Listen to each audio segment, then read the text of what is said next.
እሺ መልካም። ጾመ ፍልሰታ ጾመ ፍልሰታ በኢትዮጵያ ኦርቶዶክስ ተዋሕዶ ቤተክርስቲያን ስርዓት ከሰባቱ አዋጅ አጽዋማት አንዱ ጾም ነው። ጾመ ፍልሰታ ማለት በቤተክርስቲያን ሰባት አጽዋማት አሉ። ከሰባቱ አጽዋማት አንዱ ጾመ ፍልሰታ ነው። ይሄ ጾም ከመቼ ይገባል? ከነሐሴ 1 ይጀምራል እስከ ነሐሴ 16 ቀን ይቆያል ማለት ነው። የሚጾም ታላቅና መንፈሳዊ በረከት የሚገኝበት ጾም ነው። እና እስቲ ስለዚህ ጾም ታሪክ፣ ሚስጥር፣ ነገረ ማርያም እና መጽሐፍ ቅዱሳዊ መሰረት በጥልቀትና በሰፊው እንማማር። ለመሆኑ ፍልሰታ ማለት ምን ማለት ነው? ፍልሰታ ማለት ፈለሰ ከሚለው የግዕዝ ግስ የወጣ ነው። ቃሉ ራሱ ፈለሰ ፈለሰ ማለት ትርጉሙ ከአንድ ቦታ ወደ ሌላ ቦታ ተሻገረ እንደማለት ነው። ስለዚህ መፍለስ ወይም መጓዝ ከአንድ ቦታ ወደ አንድ ቦታ እንደመሄድ ማለት ነው። እና ምንድነው ከእመቤታችን ጋር ምን ያገናኘዋል? ይሄ እመቤታችን ቅድስት ድንግል ማርያም ከዚህ ዓለም በሞት ከተለየች በኋላ ስጋዋ መፍለሱን የሚያመለክት ቃል ነው። ወደ ሰማይ የፈለሰበትን ታላቅ ሚስጥር የሚያመለክት ቃል ነው ፍልሰታ የሚለው እና መፍለሷን፣ ወደ ሰማይ መውጣቷን፣ ማረጓን የሚያመለክት ቃል ነው ማለት ነው። እሺ ጾሙ እንዴት ጀመረ? ታሪኩ መነሻውስ ምንድን ነው የሚለውን በሰፊው እንመልከት። የእመቤታችን ዕረፍት፣ ትንሣኤና ዕርገት በቤተ ክርስቲያን ትውፊትና በቅዱሳን መጻሕፍት ትንቢታዊ ምስክርነት የተደገፈ ነው እና ታሪኩ ምን ይመስላል? እመቤታችን በዚህ ዓለም ስንት ዓመት ኖረች? 64 ዓመት ኖረች። 64 ዓመታት ከኖረች በኋላ መቼ አረፈች?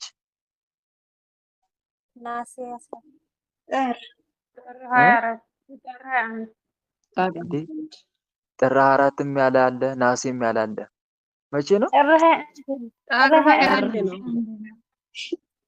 አንድ ቀን ነው። እመቤታችን ያረፈችው ጥር 21 ቀን ነው፣ እንዳትረሱ።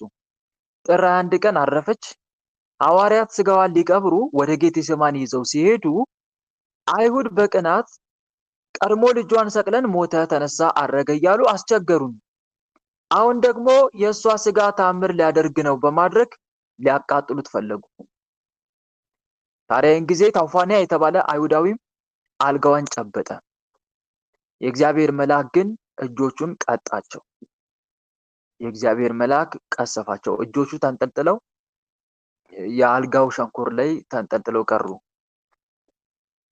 የእግዚአብሔር መልአክ ከዛ በኋላ የእመቤታችን ስጋ ከሐዋርያው ከዮሐንስ ጋር አብሮ ነጥቆ ወደ የተወሰደው በገነት በዕፀ ሕይወት ስር አኖረው።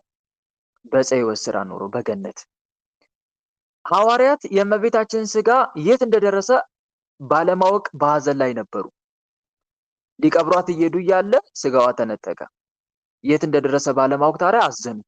ነሐሴ 1 ቀን ስለዚህ ጉዳይ ማወቅ አለብን ብለው ጾምና ጸሎት ጀመሩ እና በ14ኛው ቀን ልዑል እግዚአብሔር አምላክ የእመቤታችን ስጋ ሰጣቸውና የት ቦታ ቀበሯት? የት? በጌቴሴማኒ ቀበሯት። በአታክልት ቦታ በጌቴሴማኒ ቀበሯት። እመቤታችን እንደ ልጇ እንደ ኢየሱስ ክርስቶስ በተቀበረችው በ14ኛ ቀን ተቀበረች፣ ነሐሴ 14። ከዛ በ16ኛው በ3ኛው ቀን ተነሳች። 14 15 16 በ16ኛው ቀን ከሞት ተነሳች። ሐዋርያው ቅዱስ ቶማስ በዕለቱ ሐዋርያቱ በሚቀብሩበት ሰዓት እሱ አልነበረ። ከሀገረ ስብከቱ በደመና ተጭኖ ሲመጣ እመቤታችን ስታርግ በአየር ላይ አገኛት። ከ12ቱ ሐዋርያት አንዱ ቅዱስ ቶማስ። ከዛም ለእመቤታችን ሰገደላት። ብጽዕት ሆይ ቀድሞ የልጅሽን ትንሣኤ ሳላይ ቀረው፣ አሁን ደግሞ ያንቺን ትንሣኤ ሳላይ ቀረውኝ ብሎ በጣም አዘነ። እጅግ ጥልቅ ሐዘን ውስጥ ገባ። አባቶቻችን ሲያስተምሩን ከሐዘኑ የተነሳ በደመና ተነጥቆ ስለሚጓዝ ከደመናው ራሱን ሊወረውርም ወደደ ይላሉ። ታዲያ እመቤታችን አትዘን ብላ አጽናንታው ከሞት መነሳቷንና ማረጓን እንዲያምን የተገነዘችበትን ሰበን ወይም መግነዝ ሰጠችው። ቶማስ ከዛ ወደ ሐዋርያት መጣ። ወደ ሐዋርያት መጥቶ የእመቤታችን ነገርስ እንዴት ሆነ አላቸው። እነሱም ቀበርናት እኮ አሉት። እርሱ ግን ሞት በጥር ናሴ በመቃብር ለሰሚው ማያምር አላቸው። አላምንም አላቸው። ከዛ በኋላ አንተ ድሮም አታምንም፣ ድሮም ተጠራጣሪ ነበርክ። ያኔ ጌታ ሲነሳም ተጠራጥረ የደረሰብን ታውቃለህ። አሁን ደግሞ አላምን እያልክ ነው። ከዛ እሱ እስቲ ያሳዩኝ የቀበራችሁትን ቦታ አላቸው። ሄዱና መቃብሩን ቢከፍቱት ስጋዋን አጡ። በዚህ ጊዜ ቶማስ ሚስጥሩን ገለጠላቸው። ለማረጋገጫ የሚሆናቸው ዘንድ ሰበኑን ሰጣቸው። ሐዋርያትም ቶማስ ያየውን ክብርና ትንሣኤ እኛም ማየት አለብን ብለው አሁን በአመቱ ማለት ነው። በአመቱ ከነሐሴ 1 ቀን ጀምረው ዳግመኛ ጾሙ። ሁለት ጊዜ ነው የጾሙት። አንደኛ ስጋዋን ለማግኘት፣ ሁለተኛ ምኗን ለማየት? ስጋዋን አግኝተው ለመቅበር፣ ሁለተኛ ትንሣኤዋን ለማየት። ሐዋርያው ቶማስ ያየውን ክብር ትንሣኤም እኛም ማየት አለብን ብለው በአመቱ ከነሐሴ 1 ቀን ጀምረው ዳግመኛ ጾሙ። እናም በ16ኛው ቀን እመቤታችንን ክርስቶስ መንበር አድርጓት እርሷ ሙሽራ ሆና ሐዋርያትን ቀድሶ አቆረባቸው። እመቤታችንም እንዳቆረበች የልጇን ስጋ ከልጇ እንደተቀበለች አባቶቻችን ያስተምራሉ። እናም አንዱ ይሄ ነው። ስለዚህ ቤተክርስቲያናችንም ይህንን የሐዋርያት በረከት ለመሳተፍ ይህንን ጾም በየአመቱ እንድንጾም ስርዓት ሰራችልን። ማስረጃ አለ። አዎ፣ ፍትሐ ነገሥት አንቀጽ 15 ላይ የእመቤታችን ጾም መጾም እንደሚገባ ክርስቲያን ሁሉ መጾም እንዳለበት ይናገራል። እስከ 9 ሰዓት ማለት ነው። ሌላው እዚህ ጋር በደንብ መማር ያለብን ነገር አለ። ከመጽሐፍ ቅዱስ ጋር እናገናኘው። ከመጽሐፍ ቅዱስ ጋር እስቲ ታሪክ እያወጣን በመጽሐፍ ቅዱስ እናዛምደው። የእመቤታችን የረፍቷ፣ የትንሣኤዋ፣ የእርገቷ ሚስጥር በብሉይ ኪዳን በትንቢት አለ? አዎ አለ። በብሉይ ኪዳን በትንቢትና በምሳሌ በሰፊው የተገለጠ ነው። ለምሳሌ ምን? መዝሙረ ዳዊት መዝሙር 131 ቁጥር 8 ላይ አቤቱ ዳዊትን ገርነቱን አስበው የሚለው ፓርት ማለት ነው። መሀል አካባቢ ላይ ምን ይላል? አቤቱ ወደ እረፍት ተነስ አንተና የመቅደስ ታቦት ይላል። አቤቱ ወደ እረፍት ተነስ አንተና የመቅደስ ታቦት። እዚህ ላይ ከቤተ ክርስቲያን ተረጓሜ አንጻር አንተ የተባለው ጌታችን ኢየሱስ ክርስቶስ ነው። አንተ የተባለው ማን ነው? ሰማችሁ አይደል? ጌታችን ኢየሱስ ክርስቶስ ነው። የመቅደስ ታቦት የተባለችው ደግሞ መለኮትን በማጸኗ የተሸከመችው እመቤታችን ቅድስት ድንግል ማርያም ናት። ታቦት የተባለችው ጌታ የራሱን ሰውነት ምን ብሎ ጠርቷል? በመጽሐፍ ቅዱስ እስቲ ምን ብሎ ጠርቷል? መቅደስ። ምን ላይ? ዮሐንስ ወንጌል ምዕራፍ 2 ይህን ስለምታደርግ ምን ምልክት ታሳየናለህ ሲሉት ለጌታ ይህን ቤተ መቅደስ አፍርሱት። ጌታ እንደዛ ለአይሁዳውያን ምልክት ሲጠይቁት ይህን ቤተ መቅደስ አፍርሱ በ3 ቀንም አነሳዋለሁ ሲሉት፣ ስለዚህ አይሁዳውያን መልሰው ይህ ቤተ መቅደስ ከ46 ዓመት ጀምሮ ይሰራ ነበር፣ አንተስ በ3 ቀን ታነሳዋለህ ሲሉት፣ ቅዱስ ዮሐንስ ወንጌላዊ ወንጌሉን የጻፈው ማለት ነው። እርሱ ግን ስለምኑ ይናገር ነበር አለ? ስለ ሰውነቱ ቤተ መቅደስ ይል ነበረ። ስለዚህ ከሙታን ከተነሳ በኋላ ደቀ መዛሙርቱ ይህን እንደተናገረ አሰቡና መጽሐፍና ኢየሱስ የተናገረውን ቃል አመኑ ይላል ዮሐንስ ወንጌል ምዕራፍ 2። ስለዚህ የመቅደስ ታቦት የተባለችው ማናት? እመቤታችን ናት። መለኮትን በማጸኗ የተሸከመችው እመቤታችን ቅድስት ድንግል ማርያም ናት። ጌታ በትንሣኤ ወደ ሰማይ እንዳረገ ታቦቱ የተባለችው እመቤታችንም በትንሣኤ ተነስታ ወደ ሰማያዊ እረፍት መውጣቷን ይህ ጥቅስ በግልጽ ያስረዳል። አቤቱ ተነስ አንተና የመቅደስ ታቦት። ስለዚህ እርገቷን ይሄ መጽሐፍ ቅዱሳዊ ማስረጃ ነው ማለት ነው። ማረጓን መፍለሷን እንደ ልጇ። እሺ ሌላስ አለ? መጽሐፍ ቅዱሳዊ ማስረጃ አለ? አዎ አለ። መዝሙር 44 ላይ ልውሰዳችሁ። መዝሙር 44 ቁጥር 9 ላይ በወርቅ ልብስ ተጎናጽፋና ተሸፋፍና ንግሥቲቱ በቀኝ ትቆማለች። በወርቅ ልብስ ተጎናጽፋና ተሸፋፍና ንግሥቲቱ በቀኝ ትቆማለች። መዝሙር 44 ቁጥር 9 ላይ ይህ ጥቅስ የእመቤታችን ሰማያዊ ክብርና ከትንሣኤ በኋላ በወልድ ማለትም በጌታችን በኢየሱስ ክርስቶስ ቀኝ የመቆሟን ምስጢር የሚያሳይ ነው። በምድር ያሉ ነገስታት በሕይወት ሳሉ እንጂ ከሞቱ በኋላ በንግስና አይቆሙም። እመቤታችን ግን ከሞት ተነስታ በሰማይ ንግስት ሆና መኖሯን የነብዩ ዳዊት መዝሙር እያረጋገጠልን ነው። ከቤተ ክርስቲያን ትርጓሜ አንጻር ይህ ጥቅስ ለማን ነው? ለእመቤታችን ነው። ስለዚህ ሁለተኛ ማስረጃ ሰጠኋችሁ። እንጨምር ከመጽሐፍ ቅዱስ ስለ እመቤታችን።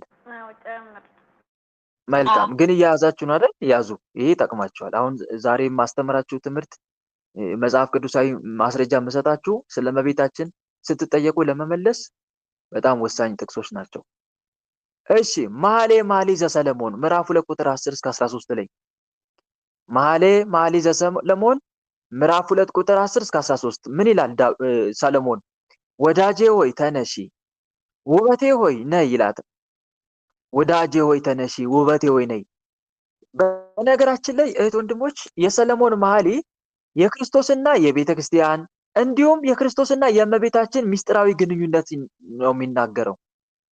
ሲፈታ መኃልየ ዘሰሎሞን እንትኑ ጸሎቱ ሲፈታ አንድም በክርስቶስና በቤተክርስቲያን ውስጥ እኛ አለን፣ የክርስቲያን ነፍስ አለች።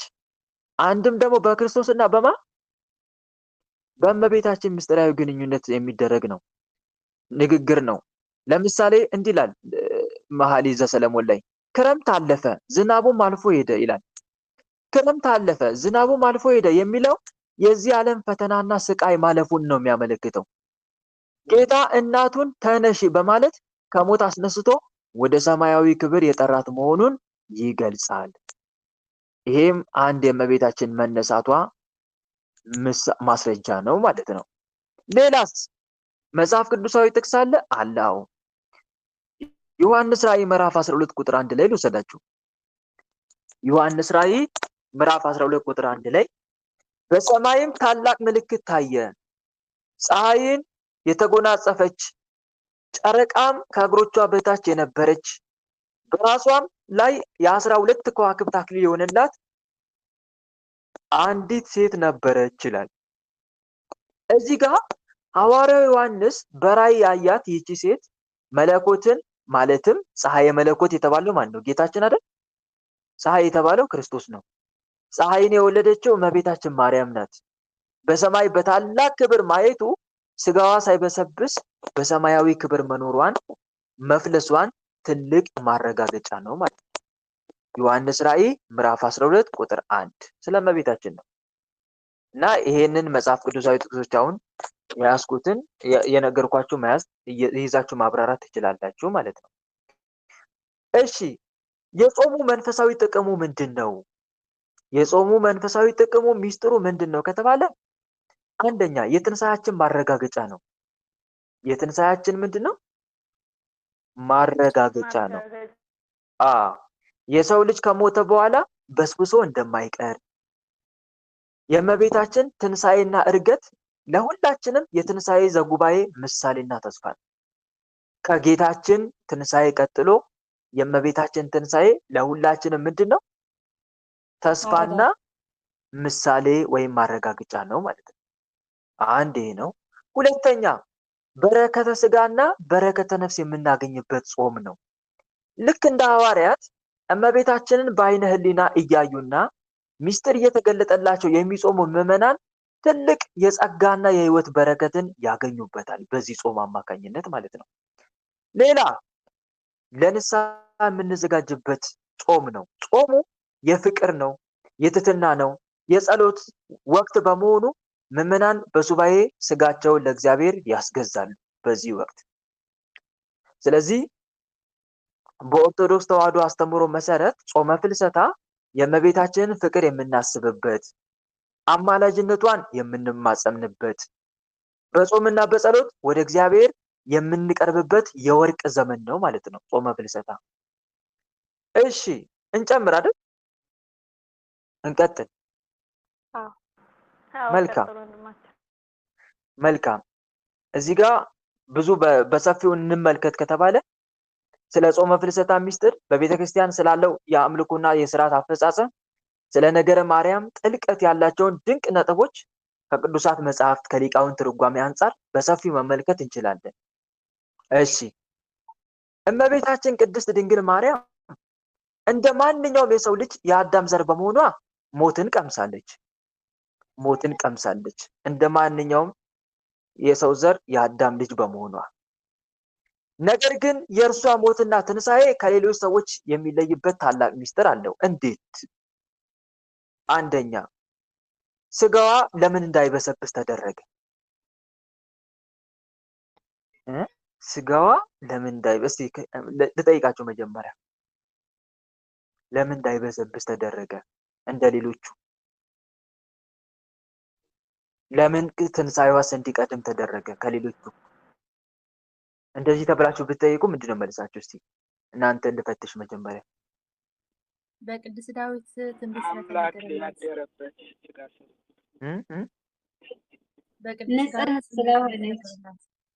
ንጽሕት ስለሆነች። ሌላስ? በቅዱስ ዳዊት አንደበት አምላክ ያደረበት ሥጋ ስለሆነ አምላክ ያደረበት ሥጋ ስለሆነ የአምላክና ስለሆነች። ጥሩ ነው። እሺ፣ ሌላስ? በቅዱስ ዳዊት አንደበት ስለተነገረች ስለተመሰከረላት ትንቢት ሊፈጸም ዘንድ። መልካም፣ ጥሩ ነው። ጥሩ ብላችኋል። እግዚአብሔር ያክብርልኝ። ሥጋዋ እንዳይበሰብስ የተደረገበት ምክንያት መዝሙረኛው ቅዱስ ዳዊት ስለ ጌታችን ኢየሱስ ክርስቶስ ትንሣኤ ሲናገር በመዝሙረ ዳዊት መዝሙር 15 ላይ ቅዱስንም መበስበስን ያይ ዘንድ አትተውም ይላል። ይህ ስለ ጌታችን የተነገረ ነው። በነገራችን ላይ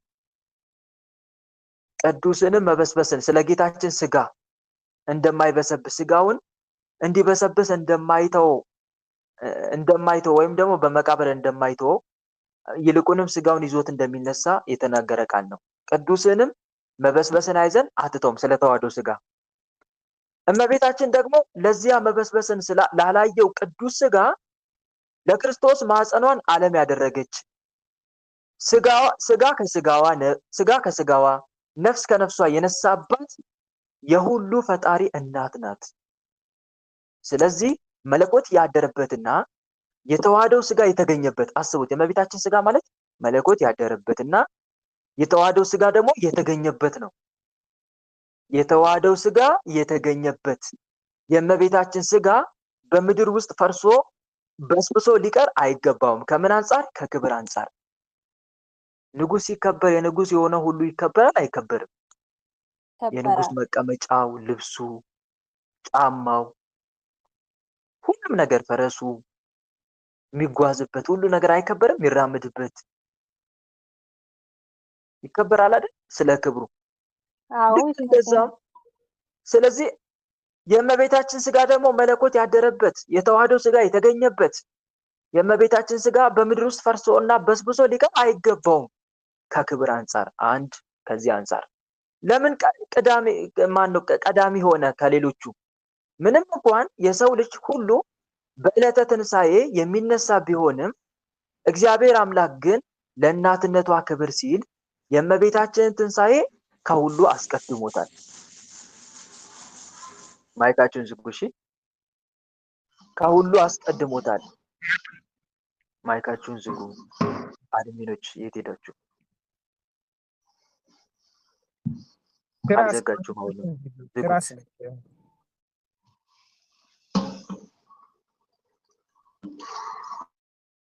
አዎ አግኝቼ ዘጋሁት። ማይካችሁን ቃኘት አድርጉ። ማይክ ዝጉ ስትባሉ ሁላችሁ። እና እዚህ ጋር በደንብ መረዳት ያለብን ምንም እንኳን የሰው ልጅ ሁሉ በዕለተ ትንሣኤ የሚነሳ ቢሆንም እግዚአብሔር አምላክ ግን ለእናትነቷ ክብር ሲል የእመቤታችንን ትንሣኤ ከሁሉ አስቀድሞታል። ይህንን ታዲያ ቅዱስ ዳዊት በትንቢቱ ምን አለ? በወርቅ ልብስ ተጎናጽፋና ተሸፋፍና ንግሥቱ በቀኝ ትቆማለች። አዎ መዝሙር 44 ቁጥር 9 ላይ። ስለዚህ ይህንን ቅዱስ ዳዊት በመናገር ከሞት ተነስታ በክብር በልጇ ቀኝ መቆሟን የመሰከረበት ለዚህ ነው። አንዱ ይሄ ነው። እሺ፣ በጾመ ፍልሰታ ወቅት የሚፈጸሙ የቤተ ክርስቲያን ልዩ ስርዓቶች አሉ? አዎ አሉ። የፍልሰታ ጾም በኢትዮጵያ የኦርቶዶክስ ተዋሕዶ ቤተክርስቲያን ውስጥ እጅግ ደማቅና ልዩ መንፈሳዊ ድባብ ያለው ጾም ነው። ምዕመናን 15 ቀናትን በቤተክርስቲያን ቅጽር በመጠለል ሱባኤ ይይዛሉ። ታዲያ ሱባኤ በቤተክርስቲያን ውስጥ ምን ይደረጋል? ማህሌተ ጽጌና የሰዓታት ጸሎት አለ።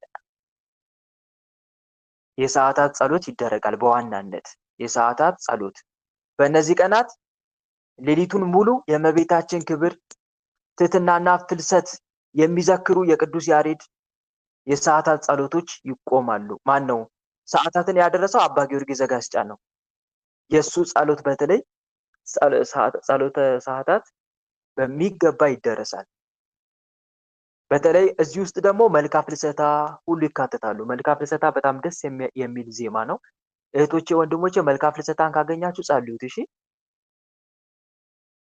ሰላም ለፍልሰተ ስጋኪ እየተባለ በተለይ ካህናት እየተቀባበሉ ይህችን ጸሎት ይጸልዩታል በሰዓታት መሀል ላይ ማለት ነው። እናም እናንተም ይህንን ጸሎት ብታነቡትና ብትጸልዩት አሪፍ ነው። መልካ ፍልሰታ አምና ለቅቄላችሁ ነበር አይደል? አምና አስታውሳለሁ። እና ያቺ ጸሎት በጣም ወሳኝ ናት እና እሷን እንድጸልዩት መልካም ነው። ሌላው ደግሞ በተለይ በዚህ ቀናት በእነኚህ ቀናቶች የቅዱስ ኤፍሬም እና የቅዱስ አባ ሕርያቆስ ድርሳናት ውዳሴ ማርያም እና ቅዳሴ ማርያም ትርጓሜ በሰፊው ይነበባል። ውዳሴ ማርያም ከነ ትርጓሜው፣ ቅዳሴ ማርያም በትርጓሜ እንዲሁም ደግሞ 14ቱንም ቀናት የሚቀደሰው የእመቤታችን ቅዳሴ ነው፣ ቅዳሴ ማርያም ነው። ሌላው ደግሞ ይሄ ጾም ለየት የሚያደርገው ነገር ምንድን ነው ከተባለ ህፃናት ሳይቀሩ በፈቃደኝነትና በፍቅር የሚጾሙት ልዩ ጾም ነው። ህፃናት ሳይቀሩ ህፃናቱ በየቀኑ ወደ ቤተክርስቲያን በመገስገስ ስጋ ወደሙን ይቀበላሉ በእነኚህ ቀናቶች። ይህም በቤተክርስቲያን ውስጥ ትውልድን በሃይማኖት ኮትኩቶ ለማሳደግ ትልቅ ድርሻ አለው።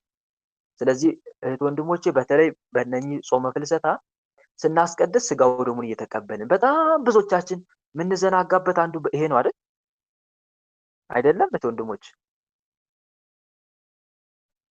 ማስቀደሱ ነው የሚታየን እንጂ መቀበሉ ይታየናል? አይታየንም እኮ ብዙዎቻችን። ማስቀደሱ ላይ ብቻ ነው የምናተኩረው። ለማስቀደስ ነው የምንሯሯጠው እንጂ ለመቀደስ አንሯሯጥም። ግን እህት ወንድሞች ቡራኬ የምናገኘው በመቀደስ ስጋው ደሙን በመቀበል ነው። ስለዚህ ስጋው ደሙን 16ቱንም አስቀድመን በንስሐ ተዘጋጅተን ንስሐችን ጨርሰን ከነሐሴ 1 ጀምረን እያስቀደስን ስጋው ደሙን እየተቀበልን እቺን 16ቷን ብናሳልፍ በጣም አሪፍ ነው በእውነት። ከዛ በኋላ ጠዋት እስከ ቅዳሴ ድረስ እየሰገድን እየጸለይን እናሳልፋለን። ከዛ በኋላ የቅዳሴ ሲደርስ ደግሞ ገብተን አስቀድሰን ስጋው ደሙ ተቀብለን ከዛ በኋላ እረፍት እናደርጋለን። እስከ ማታ እረፍት። ደስ አይልም? እንዲህ ቢሆን በጣም አሪፍ ነው እና በዚህ ሁኔታ ብናሳልፈው መልካም ነው። ሌላው በብዙ ገዳማትና አድባራት የፍልሰታ ጾም ሲጠናቀቅ፣ በተለይ ጾሙ ሲጠናቀቅ ነሐሴ 16 የእመቤታችን ዕርገት የሚያሳይ ስዕል በመያዝ ካህናቱ በወርቅ ጃንጥላ በከበሮና በወርቅ ጃንጥላ ታጅበው ሰልፍ ያደርጋሉ። ይሄም ለምንድን ነው ከተባለ ሐዋርያው ቶማስ እመቤታችን ስታርቅ ያያትን ሰማያዊ ትዕይንት የሚያስታውስ ነው። ሰማያዊ ትዕይንት በተለይ በሰሜኑ በኩል የሚታወቅ ነው። አሸንዳ ከዚህ ጋር የተያያዘ ነው። እሺ አሸንዳ ታውቃላችሁ አይደል? በሰሜኑ በተለይ በትግራይ በዋናነት በብዛት በዛ ነው የሚታወቀው እና የእመቤታችን ዕርገት በተመለከተ ነው። ፍልሰቷን በተመለከተ በሰፊው ይከበራል። ይሄ እናንተ ብዙዎቻችሁም አብዛኞቻችሁ እዛ ያላችሁ ስለሆናችሁ ከዛም የመጣችሁ ስለሆናችሁ ታውቁታላችሁ እና የእመቤታችን ትንሣኤ ዕርገት በተመለከተ የሚደረግ በዓል ነው እና በተለይ አምና በሰፊው በጣም ደስ በሚል ሁኔታ ሲከበር ነበር። እኔም እያየው ነበረ። በጣም ደስ ይላል። ይሄ በረከትን የሚያመጣ ነው። እሺ ሌላም እንጨምር እስቲ። በኦርቶዶክስ ተዋሕዶ ትርጓሜ መጽሐፍት መሰረት በብሉይ ኪዳን የነበሩ ታላላቅ ክስተቶች አሉ። ታላላቅ ክስተቶች አሉ። እነኚህ ክስተቶች ከእመቤታችን ፍልሰት ጋር ይያያዛሉ ወይም ደግሞ ለእመቤታችን ፍልሰት ጥላና ምሳሌ ነበሩ። እናም የትኞቹ ክስተቶች ካላችሁኝ፣ አንደኛ የኤልያስ በሰረገላ መነጠቅ፣ የኤልያስ በሰረገላ መነጠቅ። ሁለተኛ ነገሥት 2:11 ላይ ነብዩ ኤልያስ በሕይወት እያለ በእሳት ሰረገላ ወደ ሰማይ ከተነጠቀ ፍጹም ንጽሕት የሆነችውና የሰማይና የምድር ፈጣሪን የወለደችው እመቤታችንማ በክብር ስጋዋ ተነስቶ ወደ ሰማይ መሻገሩ እንዴት ይደንቃል! በተለይ የዘመኑ መናፍቃን ስለ እመቤታችን እርገት ትንሣኤ ሲነገር ተረትና ቀልድ ነው ይመስላቸው፣ ወይም ደግሞ እመቤታችንን ልክ በቃ ከሰው ሁሉ በላይ እንዳደረግናት አድርገው የሚያሳዩ አሉ። ግን እነኚህ ሰዎች ቢያስተውሉ የኤልያስ ሰረገላ በሰረገላ መነጠቅ አይደንቃቸውም፣ የእመቤታችን መፍለስ ግን ይደንቃቸዋል። ስለዚህ ኤልያስ ለምንድን ነው ያደረገው ከተባለ እግዚአብሔር አምላክን በሚገባ ስላገለገለ እግዚአብሔር ወሰደው። ታዲያ ኤልያስ ካረገ የእመቤታችን መነጠቅ የእመቤታችን መፍለስ ምን ይደንቃል? እመቤታችን ከኤልያስ አትበልጥምን? እንደዚህ ብለን እንጠይቃቸዋለን። ሁለተኛ ደግሞ የሄኖክ መሰወር ዘፍጥረት ምዕራፍ 5 ቁጥር 24 ላይ እና ዕብራውያን ምዕራፍ 11 ቁጥር 5 ላይ ተጽፏል። ሄኖክ ለምንድን ነው የተሰወረው? አካሄዱ ከእግዚአብሔር ጋር ስላደረገ ሞትን እንዳይ እግዚአብሔር ወሰደው። እመቤታችን ደግሞ ማህፀኗን መቅደስ ልቧን ታቦት አድርጋ ከፈጣሪዋ ጋር ፍጹም አንድነት የነበራት ናት። ስጋዋ በምድር ተትቶ አይጠፋም። እግዚአብሔር በክብር አፍልሷታል። ሄኖክ አካሄዱን ከእግዚአብሔር ጋር ስላደረገ ከተሰወረ የእመቤታችን መፍለስ ምን ይደንቃል? ይሄ ለመናፍቃ የምናነሳው ጥያቄ ነው። ሌላው ደግሞ ወንድሞቼ ጾመ ፍልሰታን በጥልቀት ስንረዳው እንዲሁ በዓልን ለማክበር ብቻ የሚደረግ አይደለም። ብዙ መንፈሳዊ ፍሬዎች በሕይወታችን እንድናፈራ ያግዘናል። ምን አይነት ፍሬዎች እንድናፈራ ያደርገናል ከተባለ አንደኛ ፍጹም እምነትን እንማርበታለን። ምን እንማርበታለን? በትክክል ፍጹም እምነትን እንማርበታለን። እንዲህ ልል የቻልኩት ሐዋርያት እመቤታችንን በአይነ ስጋ ለማየት የነበራቸው ጉጉት ያደረጉት ሱባኤ እኛም መንፈሳዊ ሚስጥራትን ለማየት መጽናት እንዳለብን ያስተምረናል። ዛሬ በተለይ የሆነ ነገር ሲጎርልብን ምንድነው የምንባባለው? ሱባኤ ግቢ፣ ሱባኤ ግባ አይደል የምንባባለው? ከማን ተምረን ነው? ከሐዋርያት ተምረን ነው። እነሱ በእምነት ሱባኤ ገቡ፣ እግዚአብሔርም የልባቸውን መሻት ሰጣቸው። እኛም በእምነት ሱባኤ ብንገባ በፍጹም እምነት የምንፈልገው ነገር ከእግዚአብሔር እንደሚደረግልን ሐዋርያት የተግባር አስተማሪዎቻችን ናቸው። የተግባር አራያ ናቸው፣ አራያችን ናቸው።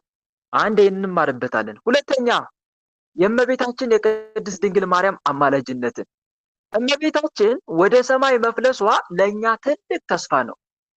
ምክንያቱም በልጇ ቀኝ ቆማ ስለኛ ታማልዳለችና። ንግስቲቱ በቀኝ ትቆማለች ይላል ዳዊት። ንግስቲቱ በቀኝ ትቆማለች፣ ትቀመጣለች፣ ትቆማለች። ትርጉም የለውም። መቀመጥ ስራ መጨረስን ነው አይደል? ማረፍን ነው የሚያመለክተው። መቆምስ መስራትን ነው አይደል? ምንድነው የእመቤታችን ስራ? ማማለድ ነው። ስለዚህ አማላጅነቷ ሁልጊዜ ከኛ ጋር መሆኑን እንማርበታለን ማለት ነው ይሄ ጾም። ሌላስ ትህትናን እንለማመድበታለን። ትህትናን እመቤታችን የአምላክ እናት ሆና ሳለ በምድር ላይ የኖረችው በትህትናና በጸሎት ነበር። እኛም ይህንን የጾም ወቅት በትህትናና በጎረቤቶቻችን መካከል ፍቅርን በመዝራት ልናሳልፈው ይገባል። በተለይ ከምን በላይ ወንድሞቼ ፍቅር ነው። እሺ ብዙዎቻችን ቂም ይዘን የምንጸልይ፣ ቂም ይዘን የምንጾም፣ ውስጣችን አኩርፎ፣ ይሄ በጣም ጥሩ አይደለም። በተለይ መንፈሳዊ በረከት የሚያሳጣ ነቀርሳ ነው ይሄ ጥላቻና ጸብ። ይህን ነገር ልናስወግድ ይገባል ወንድሞች፣ ይህን ነገር ልናስወግድ ይገባል። ሌላው ደግሞ ወንድሞቼ ሳልነግራችሁ ማላልፈው አንድ ነገር አለ። ያ ምንድነው ካላችሁኝ የእርገትና የፍልሰት ነገረ መለኮታዊ ልዩነት አለው። ይህንን እንዴት እስቲ እንመልከት። በቤተ ክርስቲያን ስለ ጌታችን ኢየሱስ ክርስቶስ ብዙውን ጊዜ ሲነገር አረገ ነው የሚባለው። ቤተ ክርስቲያን አረገ ትላለች። ስለ እመቤታችን ስትናገር ግን ፈለሰች ትላለች። ይህ የቃላት አጠቃቀም በራሱ ትልቅ መለኮታዊ ምስጢር አለው። ምን አይነት መለኮታዊ ምስጢር? አንደኛ የጌታ እርገት በራሱ ስልጣን ነው። የጌታ እርገት በምንድን ነው? በራሱ ወደ ላይ አረክ ተብሎ እንደተጻፈው መዝሙር 67 ላይ ወደ ላይ አረክ፣ ምርኮንም ማረክ፣ ስጦታንም ለሰዎች ሰጠ ተብሎ እንደተጻፈ የጌታ እርገት በራሱ ነው። በምስራቅ በኩል ወደ ሰማየ ሰማያት ለወጣ ለእግዚአብሔር ዘምሩ ተብሎ እንደተጻፈው እዛው መዝሙር 67 ላይ የጌታ እርገት በራሱ ነው። እግዚአብሔር በመለከት ድምፅ አረገ ተብሎ መዝሙር 46 ላይ እንደተጻፈው የጌታ እርገት በራሱ ስልጣን ነው። ጌታችን ኢየሱስ ክርስቶስ በራሱ መለኮታዊ ስልጣን ነው ያደረገው። እርሱ ለምን ከተባለ የሰማይና የምድር ጌታ ስለሆነ ዮሐንስ ወንጌል ምዕራፍ 3 ቁጥር 13 ላይ ከሰማይም ከወረደው በቀር ወደ ሰማይ የወጣ ማንም የለም። ይሄ ማንም የለም የሚለው ቃል በራሱ መሆኑን የሚያመለክት ቃል ነው። በራሱ ወደ ሰማይ የወጣ ማንም የለም ከክርስቶስ በቀር ኤፌሶን ምዕራፍ 4 ቁጥር 10 ላይም መመልከት ይቻላል። ስለዚህ እርሱ የሰማይና የምድር ጌታ ስለሆነ በራሱ ስልጣን ነው። የእመቤታችን ፍልሰትስ? እመቤታችን ፍልሰቷ ግን በልጇ ስልጣን ነው።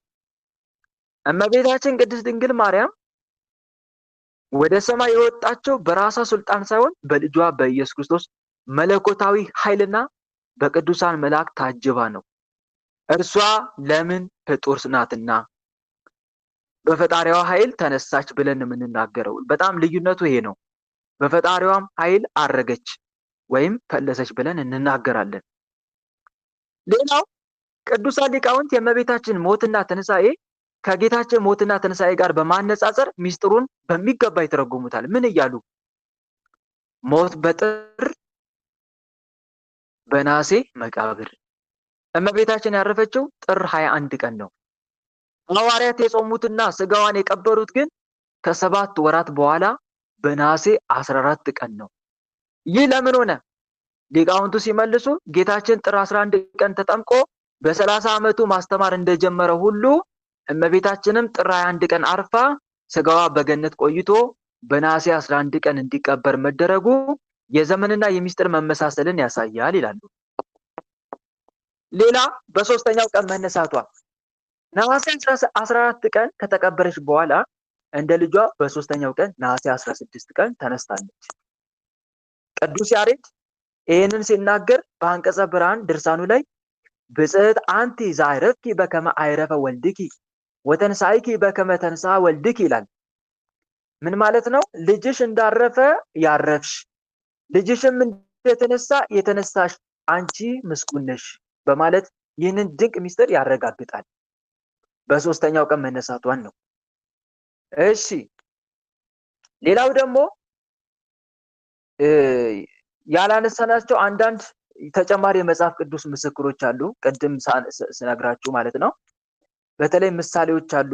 ለምሳሌ እናንሳ ከተባለ የእግዚአብሔር ታቦት ማረፊያ በአንደኛ ዜና መዋዕል ምዕራፍ 15 ቁጥር 25 ላይ እስከ 28 ያለውን ታሪክ ስታነቡ በብሉይ ኪዳን የቃል ኪዳን ታቦት ከነበረበት ከታቦር ተነስቶ ወደ ዳዊት ከተማ ማለትም ወደ ኢየሩሳሌም ሲመጣ ታላቅ በዓልና ደስታ እንደሆነ እንመለከታለን።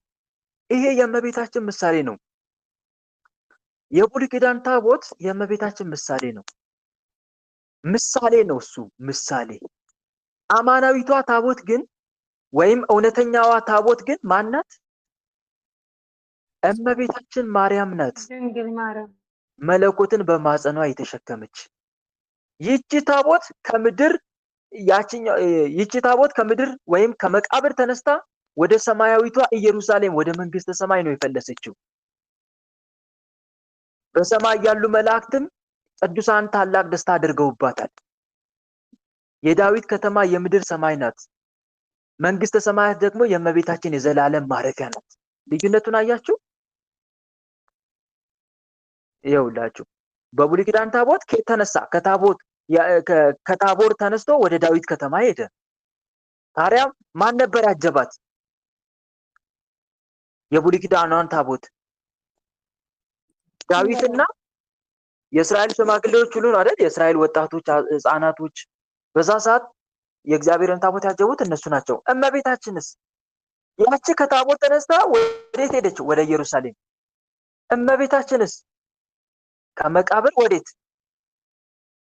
ወደ ሰማያዊቷ ኢየሩሳሌም። አያችሁ አይደል? ምሳሌ እኮ ነው ይሄ። የብሉይ ኪዳኑ ታቦት ለእመቤታችን ማድረግ ምሳሌ ነው እያልኳችሁ ነው። እና ማን ያጀቧት? የብሉይ ኪዳኑ ታቦት ያጀቧት እነማን ናቸው ብያችኋለሁ? እስራኤላውያን አይደል? በምድር ያሉ እስራኤል ዘስጋ እነሱ ናቸው። እሺ በሰማይ ያለ እመቤታችንስ ወደ ሰማይ ስትፈልስ ማን ያጀባት? በሰማይ ያሉ መላእክት።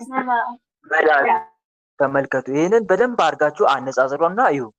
የብሉይ ኪዳኗ ታቦት የተደረገላት ክብር ሁሉ ስለ እመቤታችን ነው፣ ወይም ደግሞ ለእመቤታችን ክብር ጥላና ምሳሌ ሆኖ ያገለግል ነበረ ለማለት ነው። ሌላው ደግሞ ሞት በምድር ላይ ስላላገኘው የሄኖክ ምስክርነት ዕብራውያን 11:5 ላይ ተጽፏል። ሐዋርያው ቅዱስ ጳውሎስ ይህንን ሄኖክ እግዚአብሔርን ደስ ስላሰኘ ሞት እንዳይ ተነጠቀ ይላል በዕብራውያን 11:5 ላይ። እመቤታችን ድንግል ማርያም ግን ከሄኖክ ይልቅ እግዚአብሔርን ፍጹም ደስ ያሰኘች የንጽህና ሁሉ መገኛ ናት።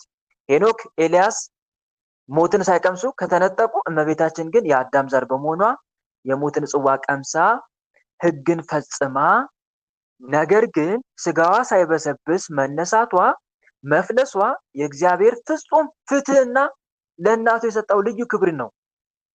ተመልከቱ። ምንም እንኳን እናቱ ብትሆን እንዳትሞት አድርጓታል እንዴ? አድርጓት። ምንም እንኳን እናቱ ብትሆንም ከአዳም ዘር የተገኘች እንደመሆኗ ምን እንድትሆን አድርጓታል? ሞትን እንድትቀምስ አድርጓታል። ይሄ የእግዚአብሔርን ፍትሃዊነት ነው የሚያሳየው። እግዚአብሔር አምላክ ፍትሃዊ አምላክ ነው። ፍጹም ፍትሃዊ መሆኑን ነው የሚያሳየው። ግን እንድትሞት ደግሞ እዛው በዛው ሞታ ደግሞ እንድትቀር አላደረጋትም። ስለ ክብሯ ደግሞ ምን አደረገ? ከሰዎች ሁሉ ትንሣኤ አስቀድሞ የማንን ትንሣኤ አስቀደመ? የእናታችን ድንግል ማርያም የእናቱ የቅድስት ድንግል ማርያምን ትንሣኤ አስቀደመ። ይሄ የሚያሳየው እግዚአብሔር ፍጹም ፍትሃዊ አምላክ እንደሆነ የሚያረጋግጥ ነው ማለት ነው። ይሄን በደንብ ልንማርና ልናገናዝብ ይገባል። እሺ ሌላ እንጨምር። ጾመ ድጓ ላይ ቅዱስ ያሬድ ስለ እመቤታችን ፍልሰታ ምስክርነት ሰጥቷል። ምን ብሎ? አለፈ ክረምት ወቆመ በረከት በጽኑ ሰማይ ኮነ እርገታ ለማርያም ይላል። ፈተናውና ክረምቱ አለፈ፣ በረከትም ጸና። በማይናወጠው ሰማይ የእመቤታችን የማርያም እርገት ፍልሰት ሆነ ይላል። ይህን ያለው ቅዱስ ያሬድ ነው። ይሄ የሚያሳየው የእመቤታችን ፍልሰት ለዓለም ሁሉ የበረከት መክፈቻ መሆኑንና እርሷ ወደ ሰማይ መውጣቷ ለኛ የአማላጅነት በር በሰፊው መከፈቱን ያሳያል ማለት ነው። አንዴ እንማራለን።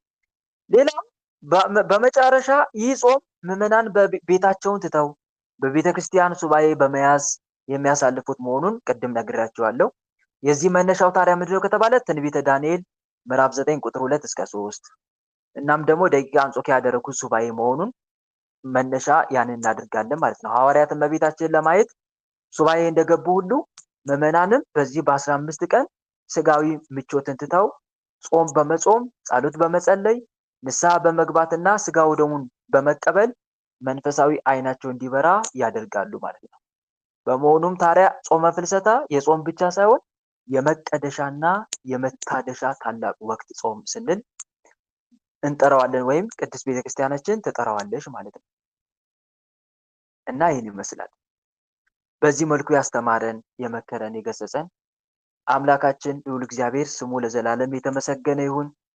የእናቱን የቅድስት ድንግል ማርያምን ጾም በሰላም አስጀምሮ በሰላም ያስፈጽመን። ከመቤታችን ይህን ጾም ከመቤታችን ረድኤት በረከት የምናገኝበት ጾም የበረከት ጾም ያድርግልን። ሱባኤውን በሰላም እንዳስጀመረን በሰላም ያስፈጽመን። አሜን። ወስብሐት ለእግዚአብሔር ወለወላዲቱ ድንግል ወለመስቀሉ ክቡር። ይቆየን።